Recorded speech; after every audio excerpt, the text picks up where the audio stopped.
Olá a todos, bem-vindos ao canal. O tema dessa mensagem é As Mulheres de Lameque. Hoje, exploraremos alguns versículos do livro de Gênesis e tentaremos interpretá-los. Vamos começar nossa jornada pelo quarto capítulo desse livro.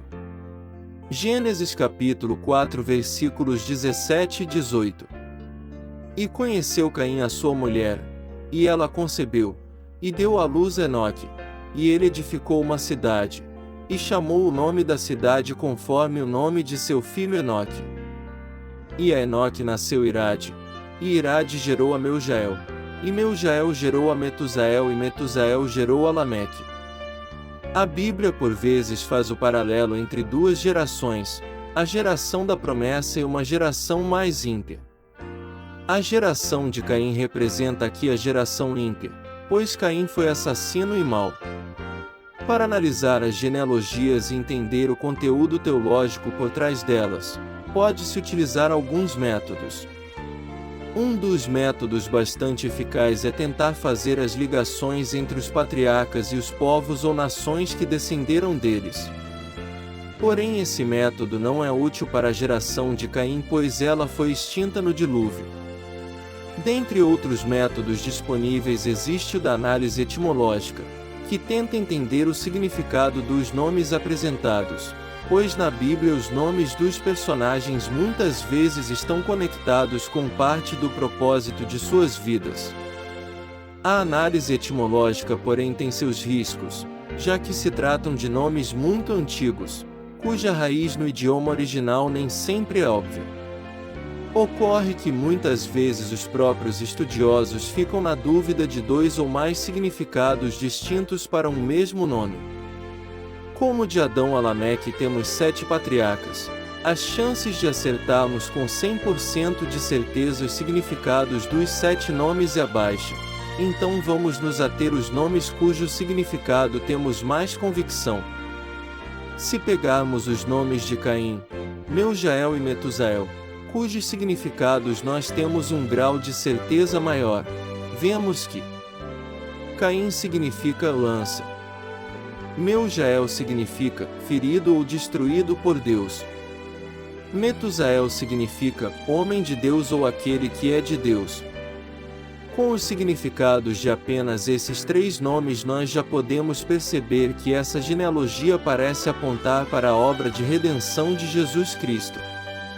Pois, como registrado em Isaías, o Messias seria ferido por Deus, e como está escrito, um soldado romano perfurou o corpo de Cristo com uma lança. Perceba que com o significado de apenas 3 dos 7 nomes nós já conseguimos aparentemente obter uma mensagem por detrás dessa genealogia. Versículo 19. E tomou Lameque para si 2 mulheres, o nome de uma era Ada, e o nome da outra, Zilá. Outra análise importante que pode ser feita nos estudos sobre as genealogias é observar os patriarcas das descendências múltiplas de 7 ou de 10. Davi e Jesus Cristo, por exemplo, vieram em descendências cujas lógicas estão separadas em gerações múltiplas de 14, que é um número múltiplo de 7. Noé, por exemplo, é o 10º da geração de 7 começando em Adão. E o Enoque da linhagem de 7 é o 7º começando por Adão. E todos esses personagens foram relevantes na linhagem abençoada. De forma análoga, é de se esperar que na geração ímpia, os múltiplos de 7 ou de 10 também sejam importantes, porém no sentido negativo. E é exatamente isso que vemos em Lameque. Ele foi o 7º da linhagem de Caim, começando em Adão. E o texto bíblico já começa mostrando que ele era polígamo, o que já contrariava a vontade de Deus, que quer a monogamia, e que fala para que um homem e uma mulher sejam uma só carne. Nos versículos mais à frente aparece Lameque como alguém mais homicida que Caim, mostrando que ele foi um destaque em sua geração no quesito impiedade. Versículos do 20 ao 22. E Ada deu à luz a Jabal, Este foi o pai dos que habitam em tendas e têm gado. E o nome do seu irmão era Jubal. Este foi o pai de todos os que tocam harpa e órgão. E Zilá também deu à luz a Tubal-Caim, mestre de toda a obra de cobre e ferro, e a irmã de Tubal-Caim foi Noema. Como eu disse, a geração de Caim termina no dilúvio. Porém, aqui vemos sendo apresentado alguns patriarcas que são considerados pais de algumas profissões. Percebe-se que a geração pré-diluviana era bastante avançada tecnologicamente. Numa análise teológica, toda vez que vemos relatos de homens no Antigo Testamento que tiveram duas esposas, temos que ter em mente que frequentemente essas duas esposas representam as duas alianças que o Senhor Deus fez com os seres humanos. Tal como ocorreu com Sara e Agar, aqui essas duas mulheres representam Israel e a Igreja, ou seja, a primeira e a segunda aliança de Deus com os homens.